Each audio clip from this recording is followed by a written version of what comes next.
Olá, estamos de volta. Esse é o vídeo 5 e nós vamos falar do capítulo 4 do Código de Ética Médica sobre os direitos humanos. É vedado ao médico deixar de obter consentimento do paciente ou de seu representante legal após esclarecê-lo sobre o procedimento a ser realizado, salvo em caso de risco iminente de morte. Essa norma aqui, nós vamos dar um pouquinho de atenção a mais para ela, porque ela nos traz muitos elementos que são extremamente relevantes e que dizem respeito a situações muito atuais e corriqueiras na vida dos médicos, principalmente quando a gente vê os processos judiciais sobre erro médico. Nós estamos falando aqui da questão do consentimento do paciente e do esclarecimento que ele tem que receber.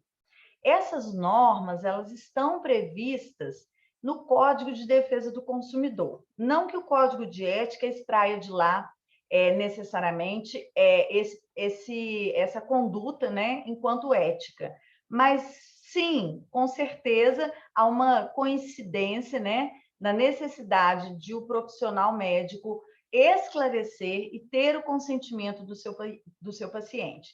E nós vimos que o Código de Ética, ele afirma categoricamente que a relação médico-paciente não é uma relação de consumo. E eu já falei para vocês que, apesar disso, isso não se sobrepõe, talvez por estar ali previsto numa resolução e não numa lei, né, não se sobrepõe à interpretação que nós temos de que é uma relação de consumo. Então, nós podemos aproveitar, sim, as orientações do Código de Defesa do Consumidor, eu até deixei aberto aqui para vocês visualizarem esse conteúdo, acessem aí no computador de vocês, né? Mas dentre vários princípios, né, do Código de Defesa do Consumidor, nós vamos ter justamente esse direito, né, ou melhor, o dever do fornecedor, e aí no caso médico seria esse fornecedor de serviços médicos, né, de, olha só, educar e informar, né? Então, o fornecedor tem que educar e informar o consumidor. Se você fizer a substituição, podemos falar aqui de médico e paciente, se considerarmos uma relação de consumo. Então, qual que é a abrangência disso? Qual que é o alcance, tá, desse esclarecimento e depois do consentimento? Hoje nós trabalhamos muito com a ideia de que o esclarecimento é muito mais do que uma informação. É muito mais do que dizer, olha, o seu diagnóstico é tal e, portanto, nós temos aqui o tratamento X e ele ocorre de tal maneira e então, e aí você concorda, assine aqui, tá? Então, não. Seria muito mais do que isso. Seria dar uma visão não apenas, né, de um tratamento em razão de um diagnóstico, mas todo um prognóstico do desenvolvimento dessa doença e mais de um tratamento se existir. Você tem que esclarecer isso para o paciente. Você tem que dizer para ele, olha, eu já tinha até mencionado, né? Existe o tratamento X, Y, Z. Eu, particularmente, eu adoto o X, mas o X é dessa forma, as consequências são tais. O Y é dessa forma, a consequência é essa. E o Z, da mesma forma, você vai esclarecer. Por quê? Porque aí você estaria dando no esclarecimento a oportunidade desse paciente realmente fazer uso do seu direito, né, de escolha, né, sua liberdade em escolher se faz ou não o tratamento, inclusive, não apenas qual deles. Ainda que você proceda em apenas um dos tratamentos, ele tem a liberdade de dizer, então eu vou buscar outro médico que faça o outro tratamento. Mas mais que isso, esse paciente tem direito de dizer, uai, é isso? E se eu não tratar? Você tem que esclarecer isso também. Então, ele vai dizer, se eu não tratar, então eu vou continuar sentindo dor, eu não terei uma melhor? Eu prefiro, diante de tudo isso aí que você me explicou, eu prefiro não tratar. Ele tem que ter o direito de saber para poder escolher, ainda que ele escolha sequer se tratar. Mas, prosseguindo então no tratamento, ele deve dar o seu consentimento. Portanto, o termo de consentimento, ele não deve ser dado para o paciente às vésperas ou imediatamente, né, no momento anterior ao ato médico a ser praticado. O ideal é que você ofereça o esclarecimento, você dê a ele a oportunidade de, além de tirar as dúvidas com você, né, de ir para casa com aquilo, vai por escrito também, pensa, volta, dá o consentimento e depois, então, você marcaria o ato médico daquele procedimento propriamente dito, tá? Eu sei que isso não condiz com a realidade, mas fazendo uma tradução aqui das consequências jurídicas, isso é que seria o ideal, tá?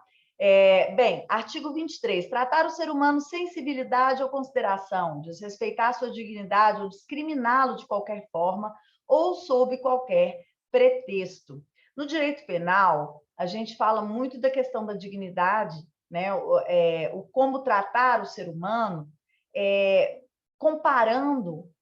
Infelizmente, na comparação em si já é degradante, mas é como se o direito penal perguntasse: você trata esse indivíduo como muitos tratam a um animal? Né? Então, esse seria o retrato mais grave, né, e degradante de um tratamento desumano em relação a um indivíduo. Tá? Mas é claro que você não precisa chegar a tanto para ter a desconsideração, né, desse tratamento que é exigido entre todos nós. Então, tratar, quer dizer, o próprio capítulo fala dos direitos humanos. O que é tratar uma pessoa com dignidade, né, gente? Bom, a boa educação e a civilidade são o mínimo que se quer que exista entre as pessoas na sociedade. Então, educação, consideração, né? Então, tudo isso é levado em conta. Mas a gente não pode esquecer que existe um elemento subjetivo em cada um de nós. Então, muitas vezes, você entende que falou da maneira adequada, que se portou de maneira respeitosa, né? E que, enfim, você fez o seu papel, mas a pessoa entendeu errado. Então, nós temos hoje muitos problemas dentro do atendimento, em relação ao atendimento médico, que diz respeito a isso, porque você veja, por exemplo, na obstetrícia, nós temos falado tanto da questão, né, da violência obstétrica. Poxa, quando você fala com o paciente e você vê o ponto de vista dele, ele realmente, você fala, poxa, realmente, né, para que isso? Por que desta forma, né? Mas quando muitas vezes você ouve o profissional e você vê que, às vezes, a intenção dele não era essa, de ofender, de humilhar, você entende que essa questão ela vai muito além do que palavras que dizem trate com dignidade ao próximo, né? Trate o próximo como você gostaria que você fosse tratado. Então, às vezes, uma maneira de dizer, né, ela é determinante para que seja classificada aí essa ofensa à dignidade da pessoa humana. Então, é preciso, não tem nem como estabelecer uma regra específica, né, gente? É uma percepção mesmo que nós temos que ter de como tratar o outro para atingir, sim, atingir a exigibilidade que a lei nos faz. Parágrafo único, o médico deve ter com seus colegas respeito, consideração e solidariedade, né? Nós vamos ver isso, inclusive, sendo desdobrado no capítulo próprio. Artigo 24, deixar de garantir ao paciente o exercício do direito de decidir livremente sobre sua pessoa ou seu bem-estar, bem como exercer sua autoridade para limitá-lo. Isso aqui, vamos lá para o detalhe, tá? A gente já tinha falado da liberdade profissional e da liberdade do paciente, hoje a autonomia que o paciente tem de escolher. Acabei de dizer aí da liberdade de escolha diante, principalmente, do esclarecimento.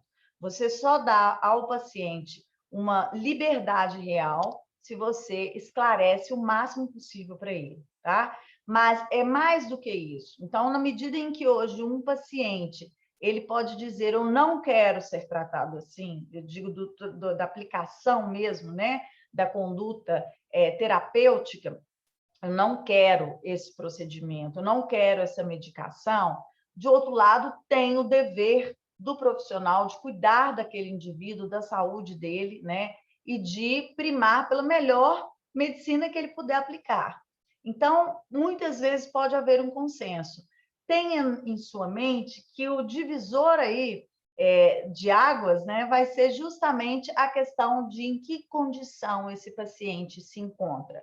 Se ele se encontra são, lúcido, gozando de certa saúde, podendo usufruir da sua autonomia, não existe um risco iminente de um agravamento muito sério da sua saúde, ou até, quem sabe, uma morte, então ele possivelmente, né, a vontade desse paciente vai se sobrepor. Agora, você, por outro lado, guarde a segunda regra, não é obrigado a se submeter à vontade do paciente. Você pode dizer, olha, isso que você quer, desta forma, eu não faço. Então, eu entendo que daqui para frente, né, eu não sou o seu médico e você não é meu paciente. Por outro lado, então, você deve sempre avaliar o seguinte, não, só que se eu permitir isso nesse paciente e ele não fizer isso, e aí imagina que você está lá no atendimento, né, gente? Porque isso não acontece assim, né, numa situação qualquer. Então, imagina que você está lá no atendimento, aquela pessoa está se sentindo mal, e você faz uma projeção assim, ó, por exemplo, se ela não tomar determinada medicação, ela pode morrer. Ela pode passar dessa situação para uma muito mais grave, que pode levar à morte. Então, você estaria numa emergência. E aí, sim, vem esse marco fundamental, né? Você, como eu já mencionei, você só estará exercendo a medicina sem, simultaneamente, falar aqui o artigo 24, né? Que você não deve usar de autoridade, né? Que autoridade seria essa? Ora, a autoridade até mesmo científica, né? Ah, eu sou um médico, eu é que sei disso, né? Se você não estiver lidando com uma situação tão radical como a emergência.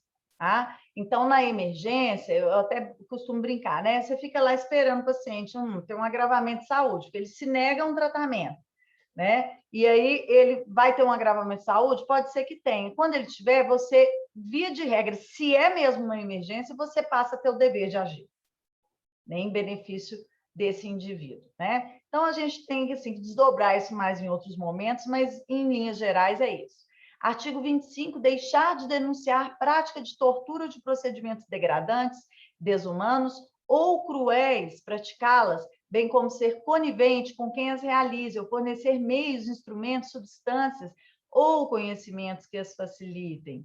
Então, olha só, gente, nós temos uma resolução, tá? Que essa resolução aqui, 1097 de 1983, ela vai justamente dispor dessa questão, né, do tratamento quando ele caracterizar, quando ele tiver com viés de tortura. Então, a gente tem que tomar um cuidado aqui, porque muito disso aqui desse documento, por ser de 1983, ele foca muito naquela tortura idealizada por todos de ser cometida por uma autoridade, em situações normalmente envolvendo, né, as questões criminais, a atuação policial. Só que depois disso nós tivemos a publicação da Lei 9.455 de 97, que é a nossa lei de tortura. E então, para o direito penal, a tortura ela não é praticada apenas por autoridades, ela, na verdade, pode ser praticada por qualquer pessoa. E aí tem uma modalidade aqui de tortura que ela tem que ser observada por todos nós, tá? Porque ela vai trazer elementos que um médico, por exemplo, né, ele tem que tomar cuidado. Então, o que seria caracterizador de tortura numa relação médico-paciente, por exemplo, tá? Então, o inciso 2 do artigo 1º dessa lei diz que submeter alguém sob sua guarda, poder ou autoridade. Ah, eu me encaixo nisso? Encaixo sim, quando o paciente estiver sob os seus cuidados, né? Com emprego de violência, violência física, violência psicológica, violência psíquica ou grave ameaça, que vai ter um efeito psicológico, eu coloco assim os dois assim, porque eu nunca tenho certeza se eu estou me expressando bem, tá? Mas, de qualquer forma, essa pressão, essa coação, né? Essa imposição de vontade através dessa autoridade, você vai submeter a pessoa a um intenso sofrimento físico ou mental, como forma de aplicar um castigo pessoal ou medida de caráter preventivo. Nossa, eu nunca faria isso como um médico, né, professora? Não, mas o problema é que a pessoa, às vezes, não se vê nas situações. Ela não compreende como as situações evoluem.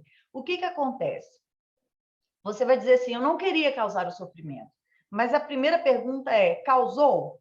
E veja que a pessoa que está no estado, né, já de saúde relativamente delicado, ela, né, gente, está mais suscetível ainda, ela está sensível, está mais suscetível a se sentir, né, em sofrimento. Então, o cuidado tem que ser redobrado, tá? Então, o que seria esse castigo pessoal? Isso é muito comum, a gente vê muito na posição de quem toma os cuidados direto com o paciente, o cuidador, tá? Quando ele perde a paciência com o paciente, quando ele acha que o paciente está fazendo uma pirraça, que ele está querendo irritá-lo mesmo, ele acaba tomando uma medida que não convém, né? E isso, na verdade, é com o intuito de castigar aquela pessoa, porque ela derrama medicação, porque ela vomita, porque ela, né, cospe, porque ela se nega a colaborar com quem faz os cuidados dela. Ou medida de caráter preventivo. Ah, não, vou amarrar essa pessoa aqui, porque toda vez que eu vou dar medicação para ela, ela esperneia, ela dá chilique, ela grita, ela derrama, enfim. Estou só exemplificando. Mas veja bem, o cuidado que tem que se ter, né, nessa área de saúde é esse. E nós temos procedimentos em que é necessário, por exemplo, você amarrar a pessoa, né? Pode acontecer, olha, em prejuízo, para que não haja o prejuízo, né, da própria saúde ou do procedimento que é necessário ante o estado aí em que a pessoa se encontra, é preciso muitas vezes, por exemplo, amarrar as suas mãos para que ela não interfira naquele procedimento. Tudo isso tem que ser feito com muito cuidado, com consciência e certeza de que existe fundamentação e justificativa para o que está sendo feito, tudo devidamente anotado no prontuário, de preferência com o testemunho de mais alguém daquela situação que está ocorrendo. São situações muito delicadas, hein? Bom, o tempo nosso aqui de análise desses artigos, né? A gente está primando aqui por vídeos mais curtos, de no máximo 15 minutos. Então, eu vou prolongar aqui para fazermos a finalização, né? E, na medida do possível, a gente vai retomando alguns pontos. Artigo 26, deixar de respeitar a vontade de qualquer pessoa considerada capaz físico ou mentalmente em greve de fome ou alimentá-la compulsoriamente, devendo cientificá-la das prováveis complicações do jejum prolongado e, na hipótese de risco iminente de morte, tratá-la. É a questão que eu falei, viu? No risco iminente de morte. Você não pode fazer a pessoa se alimentar compulsoriamente. Estou fazendo greve de fome. Não posso, como se diz, né? De fazer comer goela abaixo. Mas, se você entrar num risco iminente de morte, eu tenho que te tratar.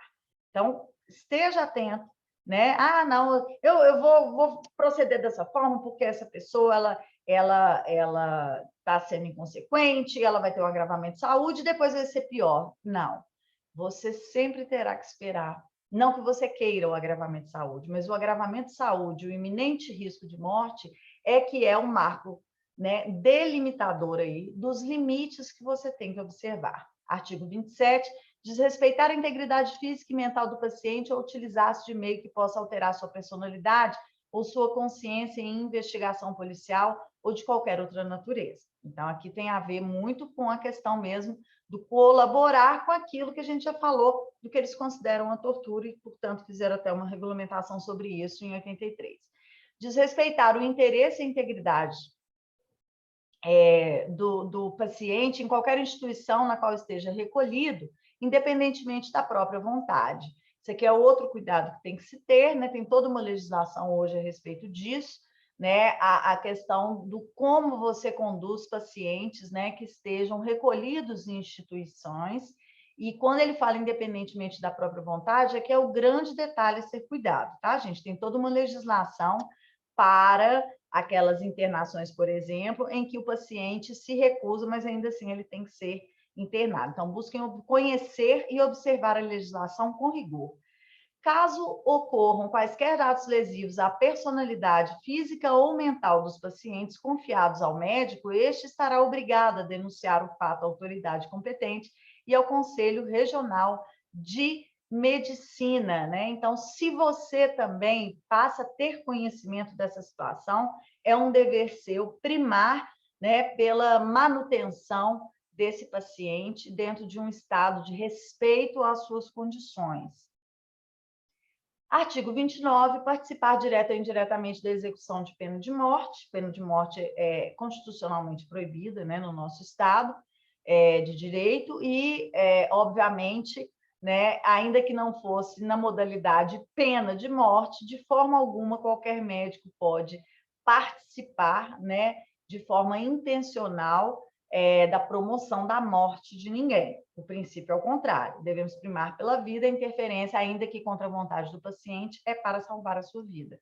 Artigo 30, usar da profissão para corromper costumes, cometer ou favorecer crime. Sem comentários, né, gente? Eu até disse que a gente podia simplificar toda a ética médica dizendo assim: você não pode fazer nada que seja contrário à lei, nada ilícito, ponto, né? Você já teria uma boa ética, né?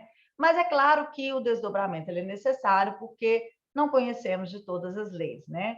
Então, precisamos realmente ter uma orientação mais específica, porque senão fica a critério da interpretação de cada um. E agora, então, nós vamos para nosso terceiro, desculpa, o nosso sexto vídeo, hein? Daqui a pouquinho a gente está lá, tá certo?